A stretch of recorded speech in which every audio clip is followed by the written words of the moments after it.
Boa noite à Igreja do Senhor Jesus. Nós estamos nesse lugar para cultuar, para adorarmos a Deus. O culto é um culto coletivo, comunitário, da Igreja de Jesus. E todo culto comunitário deve ser uma expressão de gratidão e de amor a Deus. Hoje é quarta-feira, e a maioria de nós aqui acordou bem cedo, os deveres ordinários do dia, se organizou para estar aqui no culto, neste local, o culto e encorajamento da igreja. Tanto domingo, mais descansados, ou hoje, um pouquinho mais cansado, nós somos desafiados a estarmos aqui de coração, para honrarmos o nosso Salvador e sermos edificados pela palavra de Deus. Por isso, quero dizer que neste culto, nós não podemos perder de vista o que é o amor de Deus. O amor de Deus, ele é suficiente para nós, para mim e para você. Na verdade, o amor dele é completo, nós não precisamos de mais nada. Então, o fato de estarmos aqui, e para dizer a Deus como igreja que nós o amamos, O culto é uma declaração de amor a Deus. Nós o amamos, Senhor. Porém, nessa noite, se nós não estivermos atentos ao que nós estamos nos propondo neste momento, nós perderemos de vista, nós perderemos o nosso coração, a conexão da mente e o coração para este momento singular ao Senhor. Consequentemente, nós poderemos assumir uma vida fria, indiferente a este amor completo de Jesus. Com isso, nós poderemos viver uma vida religiosa, está abraçando uma religiosidade e não uma vida piedosa, uma vida devota a Deus. Quando digo religioso, eu digo sobre uma rotina fria, desatenta, indiferente ao amor de Jesus, que se dispõe a participar dos cultos, sim, de assumir responsabilidades na igreja, sim, mas crendo nisso, uma autojustificação, uma busca para conquistar algo de Deus pelos seus próprios esforços. Quando eu cito piedoso, uma vida de piedade, é uma reflexão de uma vida devota, de um amor intenso, integral a Deus, atento e intencional. Quando participamos dos cultos ao Senhor, os ministérios são uma declaração de amor e de gratidão a Deus. Coloque isso no seu coração. Hoje, no meio dessa semana, nós estamos aqui cansados. Trabalhamos, estudamos, tivemos todos os nossos afazeres. Mas agora é o momento de nós nos concentrarmos em agradarmos a Deus, em honrarmos a Deus, em louvá-lo integralmente. Então, por isso, nós precisamos ter um coração devoto. Então, eu convido a igreja a ler o texto de Lucas, capítulo 7, dos versículos 36 a 50. Lucas 7, 36 a 50.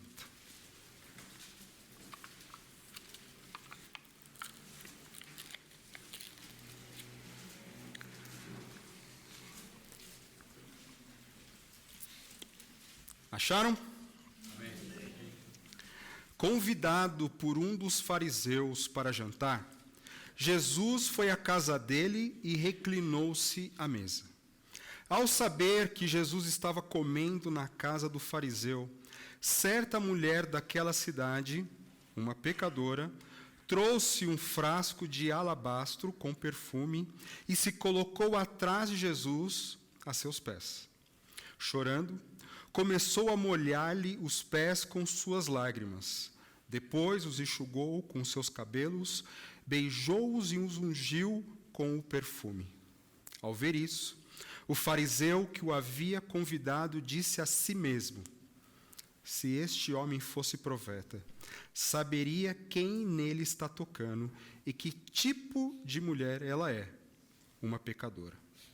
Então lhe disse Jesus: Simão, tenho algo a dizer a você. Dize, mestre, disse ele. 2 homens deviam a certo credor. Um lhe devia 500 denários e o outro 50. Nenhum dos 2 tinha com que lhe pagar. Por isso, perdoou a dívida a ambos. Qual deles o amará mais? Simão respondeu: Suponho que aquele a quem foi perdoada a dívida maior. Você julgou bem, disse Jesus. Em seguida, virou-se para a mulher e disse a Simão: Vê esta mulher? Entrei em sua casa, mas você não me deu água para lavar os meus pés. Ela, porém, molhou os meus pés com suas lágrimas e os enxugou com seus cabelos. Você não me saudou com um beijo, mas esta mulher, desde que entrei aqui, não parou de beijar os meus pés. Você não ungiu a minha cabeça com óleo, mas ela derramou perfume nos meus pés. Portanto, eu digo, os muitos pecados dela lhe foram perdoados, pois ela amou muito. Mas aquele a quem pouco foi perdoado, pouco ama. Então Jesus disse à mulher: Seus pecados estão perdoados. Os outros convidados começaram a perguntar: Quem é este que até perdoa pecados? Jesus disse à mulher: Sua fé a salvou. Vá em paz. Lucas, ele é o autor deste evangelho. Lucas, ele foi um discípulo de Jesus, ele, uma pessoa de origem grega, um gentil. Os gentios, eles eram considerados pelos judeus inferiores. Mas o amor de Deus foi na sua direção e o alcançou. É comum ler no Evangelho de Lucas e notar que ele cita inúmeras situações onde Deus exalta o humilhado, abençoa o fraco e salva o perdido. Porque Lucas era um desses, como eu era, e todo aquele que confessa Jesus como seu Salvador era também. No texto aqui, Jesus, ele cita 2 pessoas, Simão, o fariseu, e a mulher pecadora. Ambos, diante de Jesus, demonstram atitudes distintas ao Senhor, que nós precisamos identificar. E para identificar o amor que Deus espera, é preciso verificar se o amor que temos cultivado no nosso coração, ele é um amor religioso ou um amor piedoso. O que você tem cultivado no seu coração? Um amor religioso ou um amor piedoso? Torno a repetir quando eu quero falar hoje sobre o amor religioso. É uma conduta fria, que apenas marca lá você tica lá no seu checklist da semana de participar da igreja, achando que você pode fazer alguma barganha e que isso você pode alcançar alguma graça de Deus. E o piedoso, ao contrário, porque ele já recebeu algo de Deus, ele tem uma devoção ao Senhor. Então vamos. O amor religioso, ele é indiferente à presença de Cristo. O piedoso, ele é atento. O amor religioso é indiferente à presença de Cristo. O piedoso, ele é atento. Muitos anos atrás, lá em Guarulhos, nós tivemos uma campanha evangelística com a Cruzada Estudantil e Profissional para Cristo, chamado Filme Jesus. É o filme Jesus baseado no Evangelho de Lucas. E essa parte aqui do que eu li para vocês, de Lucas 7, 36 a 50, é narrado ali no filme, só que o convite desse fariseu Simão a Jesus, ali no filme demonstra uma curiosidade. Ele vê Jesus fazendo algumas coisas, e ele fica curioso, ele chama um outro fariseu do lado e fala: será que ele é o profeta? Será que ele é o Messias? Mas ao ler aqui, eu não percebo que o interesse desse convite de Simão a Jesus é, de fato, querer descobrir se ele é o Messias. Eu não consigo ver isso aqui no texto. Simão convida Jesus para a sua casa, mas ele foi indiferente com Jesus. Quando nós recebemos pessoas em nossa casa, nós fazemos o convite, nós queremos receber bem essas pessoas.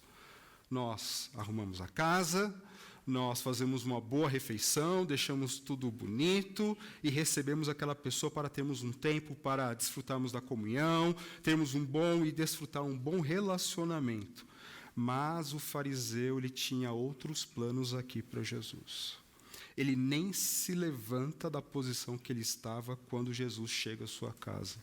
Provavelmente o que ele deve ter feito foi mais ou menos assim: ali é o seu lugar, sente-se. Ou recline-se à mesa, né? Porque não eram mesas como as nossas, elas ficavam encostadas no chão, então Jesus ele se inclina ali na mesa. Isso mostra que, apesar de, nas aparências ali, ele ser um hóspede, receber Jesus na sua casa e demonstrar um certo zelo, existe no coração dele uma indiferença. E nós precisamos aprender com situações assim, quando nós estamos principalmente juntos. Nós não podemos demonstrar um zelo, mas o nosso coração está distante do Senhor. O fariseu, ele faz assim para Jesus: tome o seu lugar. E não recebe como ele de fato merecia. Porque a religiosidade, ela demonstra zelo, mas no interior é pura hipocrisia.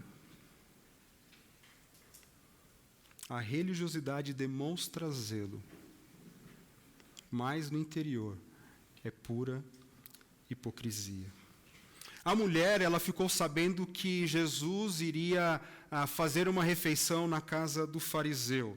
E ela se prepara, ela se organiza para poder chegar e participar daquele banquete ali, nem que seja vista. Era comum nas casas estarem abertas e as pessoas poderem ficar à parte observando.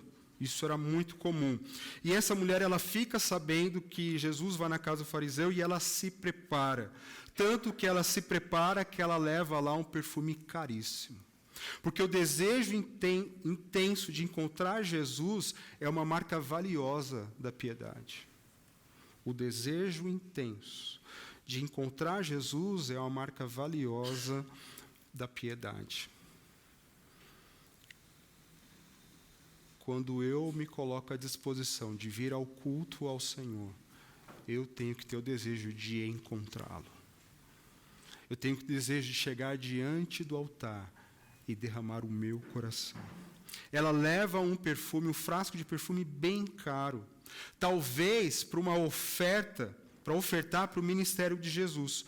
Porque mais na frente, o evangelista, o Lucas, ele vai falar das mulheres que sustentavam a obra de Jesus, a obra do reino. Davam suas ofertas, cuidavam ali dos discípulos. Mas ao ver Jesus com os pés sujos, com a sua barba e seus cabelos secos, ela nota que Simão não recebeu como deveria, e ela se dispõe a servi-lo. Era comum, quando a pessoa chegasse à casa, depois de uma caminhada, chegasse ali, para ser bem recebida, a pessoa chegava, dava um beijo, que era um cumprimento cordial, ela oferecia alguém para poder limpar os seus pés e poder jogar um óleo na sua cabeça, sua barba, para dar um aspecto de frescor. É como se você tivesse, algum amigo fosse na sua casa depois de um trabalho árduo, você viu que ele transpirou, que ele suou, e falou assim: olha, está aqui, toma um banho, se refresque. Então, está aqui a toalha, toma um banho, depois vem aqui, vamos sentar e vamos conversar. O amor piedoso, ele tem compromisso em honrar a Cristo. O amor piedoso, ele tem esse compromisso de honrar a Cristo. Por quê? O piedoso sabe o que precisa fazer e faz. À sua volta, pode ter pessoas bocejando, alguns pescando, outros mexendo no celular para ver o resultado do jogo de futebol, porém o piedoso se derrama em honrar ao Senhor Jesus. Verdade que, às vezes, os que estão à nossa volta, pela sua postura, pode nos desencorajar. Mas a piedade precisa nos fazer focar somente em Deus. Veja, ela não se levanta naquele ambiente e chama a atenção de Simão, que era o anfitrião. Olha, você não está honrando o mestre. Ela vê o que precisa fazer e ela mesma se oferece e oferece a Jesus o melhor. O amor religioso nega quem Cristo é. O piedoso adora a Cristo com entusiasmo. 2. O amor religioso nega quem Cristo é. O piedoso adora a Cristo com entusiasmo. Versículo 39 diz assim: ao ver isso, o fariseu que o havia convidado disse a si mesmo: se este homem fosse profeta, saberia quem nele está tocando e que tipo de mulher ela é. Uma pecadora. Simão, ele desdém de Jesus e da mulher. Ele convidou Jesus para sua casa, para conhecer esse homem que estava sendo proclamado como um Messias prometido. Em Deuteronômio 18:15, Moisés diz assim: o Senhor, o seu Deus, levantará no meio de seus próprios irmãos um profeta como eu. Ouçam-no. O Senhor, o seu Deus, levantará no meio dos seus próprios irmãos um profeta como eu. Ouçam-no. Ouçam-no. Existia um pensamento na época que o Messias, este profeta prometido aqui por Moisés, saberia de todas as coisas, ele saberia responder qualquer tipo de pergunta. E o fato para Simão de Jesus não repreender aquela mulher quando ela se aproxima dele, para ele era uma confirmação de que Jesus não era quem ele esperava. E isso nos ensina que a religiosidade nega Cristo, porque espera que Deus se enquadre em seus padrões. A religiosidade, ela nega Cristo, porque espera que Deus se enquadre em seus padrões. Quem aqui já caiu na tentação de algum momento difícil e falou assim: Senhor, eu vou à igreja, eu sou dizimista, eu sirvo nos ministérios e estou passando por isso. Estou passando por essa dificuldade. Será que é certo? Quando nós caímos na tentação de dizer isso no nosso coração e dizer isso para o Senhor, nós estamos com o nosso foco totalmente desfocado. Não estamos olhando para Cristo, não estamos tendo uma resposta de volta ao Senhor. Nós estamos agindo para conquistar algo. Isso é religiosidade. Isso é um perigo que pode alcançar os nossos corações. É um grande perigo. Deus, ele não precisa se enquadrar nas minhas regras, ele não precisa entrar na minha agenda. Sou eu que preciso entrar no esquema de Deus, eu que preciso seguir a matemática de Deus. E a matemática de Deus é o seguinte: eu te abençoo, você responde à minha adoração. É isso. Simplesmente assim. Porque, como eu costumo dizer, este mundo é uma zona de guerra. O mundo jaz no maligno, o mundo caiu no pecado. Uma hora a bomba pode estourar em nós ou perto de nós e nos atingirmos de diversas maneiras. Nós passaremos por tribulações. Nós passaremos por dificuldades. E não é porque eu sirvo ao Senhor nenhum mal vai vir sobre mim. Mas é porque até mesmo quando o mal vir sobre mim, eu ainda posso continuar confiando, porque Deus está comigo em toda e qualquer situação e está conosco em toda e qualquer situação. Essa mulher, ela entrega tudo, porque para a mulher Jesus era tudo o que ela precisava. Jesus era o tesouro do seu coração e ela se derrama na sua presença. Ela se entrega totalmente a Jesus. E ela entrega a ele algo que ela tinha de mais valor, que era aquele perfume caríssimo, que ela guardou, que ela foi ao longo dos anos colocando ali o perfume para um momento muito especial da sua vida, normalmente o casamento. Como que temos adorado a Deus? Lembrando que a adoração é vida no altar. O Senhor Jesus ensinou lá em João de que o Senhor busca verdadeiros adoradores que adoram em espírito e em verdade. Espírito em verdade é entender que o templo é o meu corpo e a minha vida é o culto que eu presto a Deus.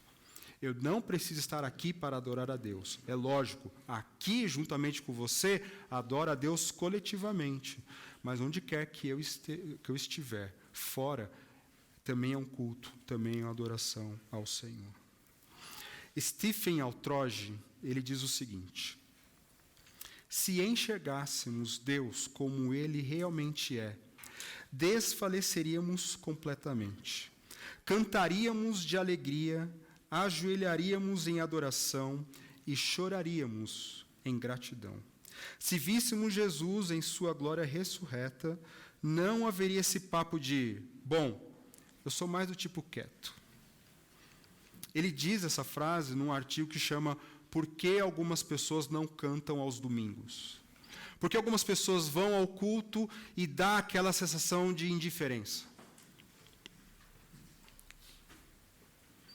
Se nós reconhecêssemos quem o Senhor é, dificilmente cruzaríamos os nossos braços, colocaríamos as mãos nos nossos bolsos, estaríamos com os olhos fechados pensando em outra coisa, senão a glória de Deus. Nós precisamos conhecer o Senhor e continuar a conhecê-lo cada vez mais, porque a piedade com sua devoção diz que Cristo deve ser honrado e adorado em toda a sua vida.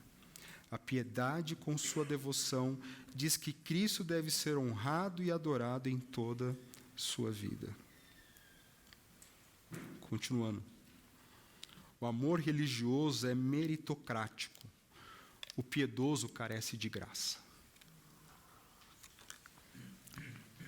O amor religioso é meritocrático, o piedoso carece de graça. Versículo 40. Simão, tenho algo a lhe dizer. Dize, mestre, 2 homens deviam a certo credor. Um lhe devia 500 denários e o outro 50. Nenhum dos 2 tinha com que lhe pagar. Por isso, perdoou a dívida a ambos. Qual deles o amará mais? Simão respondeu, suponho que aquele a quem foi perdoada a dívida maior. Você julgou bem. Você julgou bem. Jesus lhe conta uma parábola, a do perdão do credor para os seus devedores.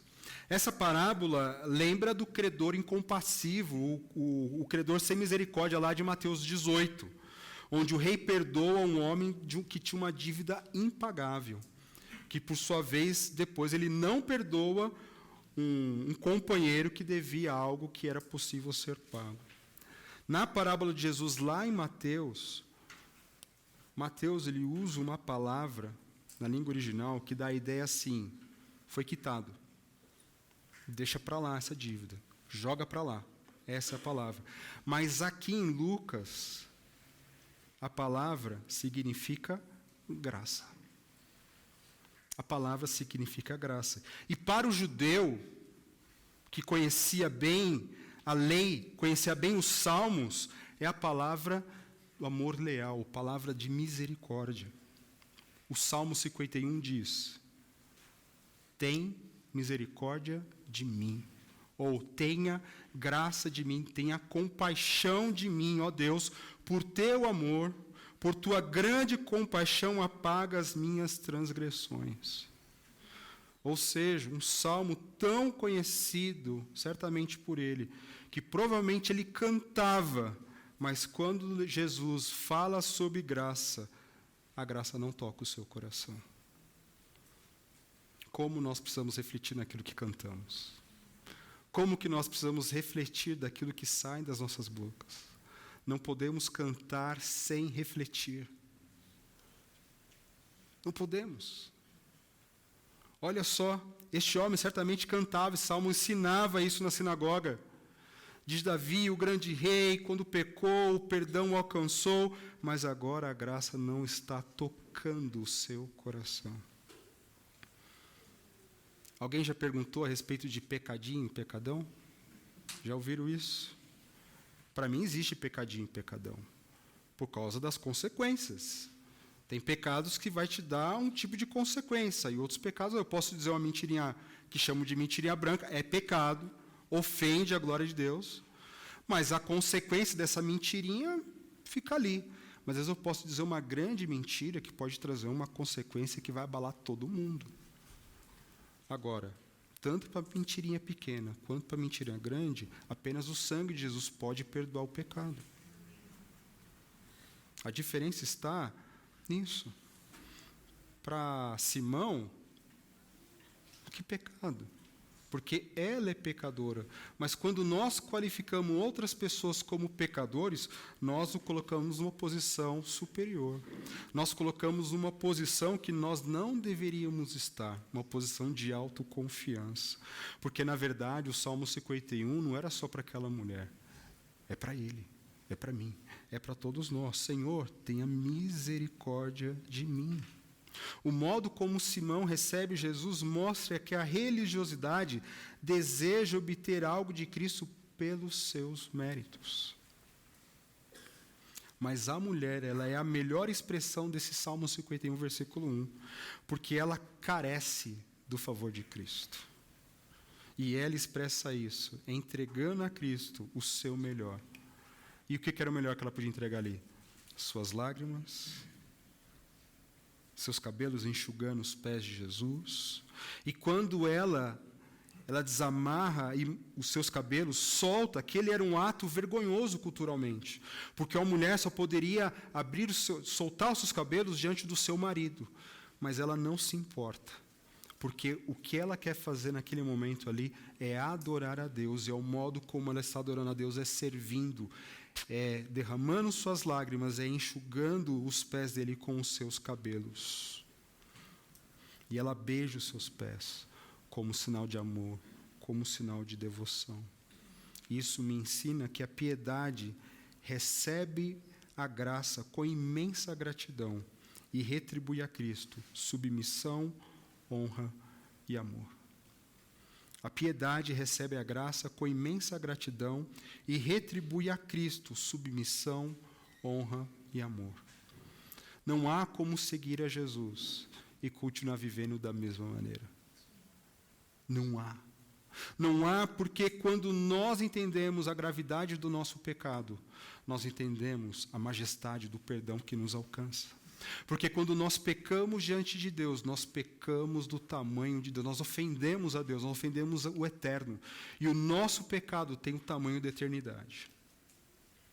A nossa ofensa tem o tamanho da eternidade. Tem essa dimensão. Por isso que Deus, com seu imenso amor, envia o seu Filho unigênito para vir sobre a terra, para se fazer gente, o eterno se fazendo gente, viver entre nós, viver uma vida perfeita, e ele ser o Cordeiro de Deus que tira o pecado do mundo. E ele oferece esse perdão para todo aquele que crê, de todo o coração. E quando esse pecado, ele limpa a nossa culpa eterna, e agora a justiça eterna de Deus faz parte da nossa vida, uma eterna gratidão, uma eterna devoção, uma eterna submissão e honra é devotada, é entregue a Jesus, porque não dá para ficar indiferente a este amor.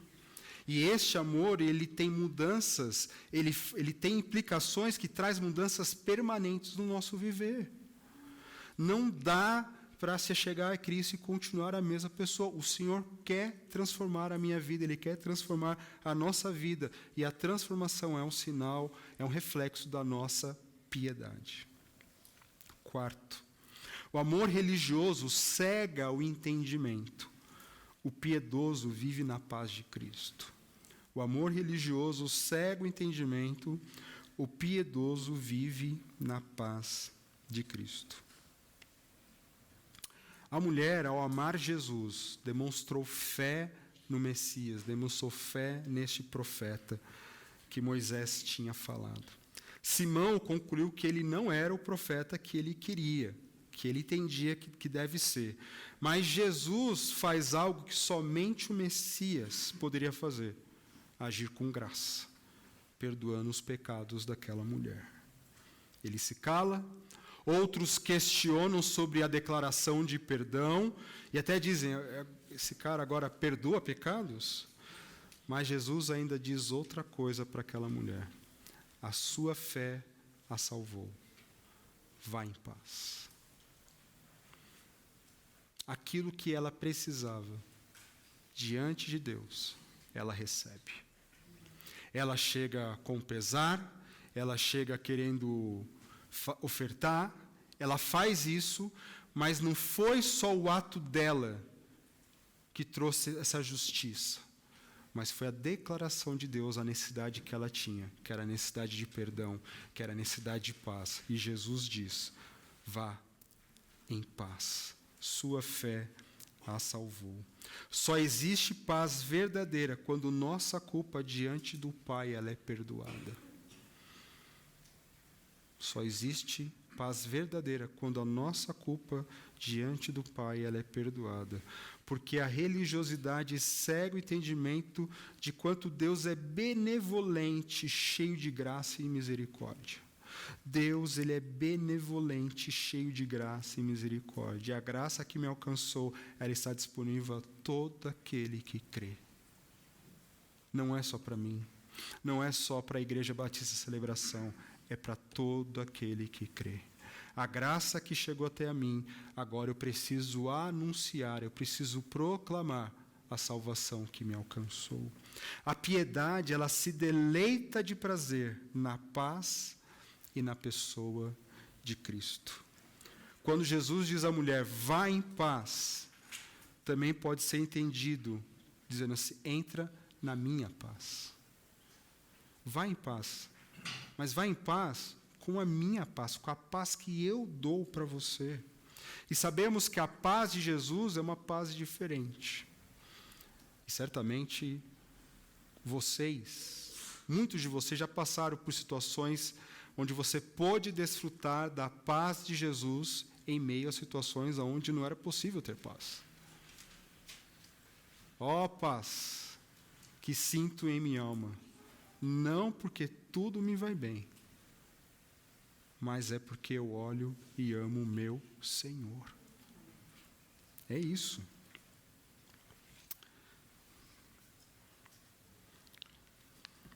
E termino. O amor que Deus espera é um amor piedoso, sincero e grato pela nova vida que Jesus oferece gratuitamente a todo que crê nele. O amor que Deus espera é um amor piedoso, sincero e grato pela nova vida que Jesus oferece gratuitamente a todo que crê nele. Qual amor você tem ofertado ao Senhor? Religioso ou piedoso?